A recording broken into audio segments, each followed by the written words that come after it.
സർവ്വ ഐശ്വര്യത്തോടു കൂടി ധാന്യ സമൃദ്ധിയോടുകൂടി നിങ്ങൾക്ക് ജീവിതം മുന്നോട്ട് കൊണ്ടുപോകാൻ സാധിക്കും. അതിന് കൃത്യമായും 9 ദിവസത്തെ വ്രതം എടുത്ത് പൊങ്കാല അർപ്പിക്കുന്നത് ഏറ്റവും ഉത്തമം. ഏറ്റവും കുറഞ്ഞത് 3 ദിവസമെങ്കിലും വ്രതമെടുത്ത് വേണം നിങ്ങൾ പൊങ്കാല അർപ്പിക്കുവാനായി ക്ഷേത്രത്തിലേക്ക് പോകുന്നത്. അടുത്തതായി, കുലവാലായ്മയുള്ളവർ എത്ര ദിവസം കഴിഞ്ഞാണ് പൊങ്കാല ഇടാൻ അനുവദനീയം? കുലവാലായ്മ ഉള്ളവർ, അതായത് ഒരു മരണം നടന്നൊരു വീട്, ഒരു രക്തബന്ധത്തിൽ ആരെങ്കിലും മരിച്ചു എന്നുണ്ടെങ്കിൽ 16 ദിവസം, കൃത്യമായി 16 കഴിഞ്ഞതിന് ശേഷം മാത്രമേ പൊങ്കാല ഇടുവാനായിട്ട് നമുക്ക് പോകുവാൻ പാടുള്ളൂ.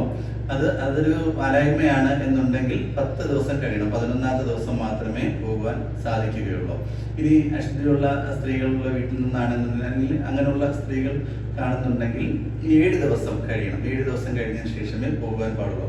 അങ്ങനെ പോകണം അതായത് പൊങ്കാല അർപ്പിക്കണം എന്നുണ്ടെങ്കിൽ നിങ്ങൾക്ക് ഒരു 3 ദിവസം, ഏറ്റവും കുറഞ്ഞത് 3 ദിവസത്തെ വ്രതമെങ്കിലും എടുക്കാം. അപ്പോൾ ഒരു കുല കഴിഞ്ഞു 16 കഴിഞ്ഞ് 3 ദിവസത്തെ വ്രതം എടുക്കുവാൻ സാധിക്കുന്നു എന്നുണ്ടെങ്കിൽ മാത്രമേ പൊങ്കാല അർപ്പിക്കുവാൻ സാധിക്കുകയുള്ളൂ. അപ്പോൾ നമുക്ക് ഒരു വാലായ്മയാണ്, അതൊരു 15 ദിവസം കഴിഞ്ഞു, വീണ്ടും ഒരു 3 ദിവസത്തെ വ്രതമെങ്കിലും എടുത്ത് അത് കഴിഞ്ഞതിന് ശേഷം, വ്രതം അനുഷ്ഠിച്ചതിന് ശേഷം മാത്രമേ പൊങ്കാല ഇടുവാൻ പോകാൻ സാധിക്കുകയുള്ളൂ.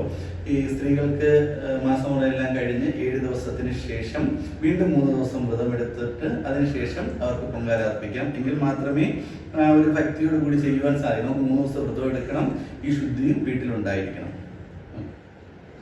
കുഞ്ഞ് ജനിച്ചു കഴിഞ്ഞാൽ അമ്മയ്ക്ക് എത്ര മാസത്തിന് ശേഷം പൊങ്കാല ഇടാം? ഒരു സ്ത്രീക്ക് കുഞ്ഞ് ജനിച്ചു, അമ്മയ്ക്കും കുഞ്ഞിനും ക്ഷേത്രത്തിൽ കയറുവാൻ വേണ്ടി നമുക്ക് പറഞ്ഞിട്ടുള്ളത് 6 മാസമാണ്. 6ാം മാസം ചോറുകൊണ്ട് മാത്രമേ അമ്മയ്ക്കും കുഞ്ഞിനും ക്ഷേത്രത്തിൽ കയറുവാൻ സാധിക്കുന്നുള്ളൂ. എന്നാൽ നമ്മുടെ നാട്ടിൽ ഇപ്പോൾ പലയിടങ്ങളിലും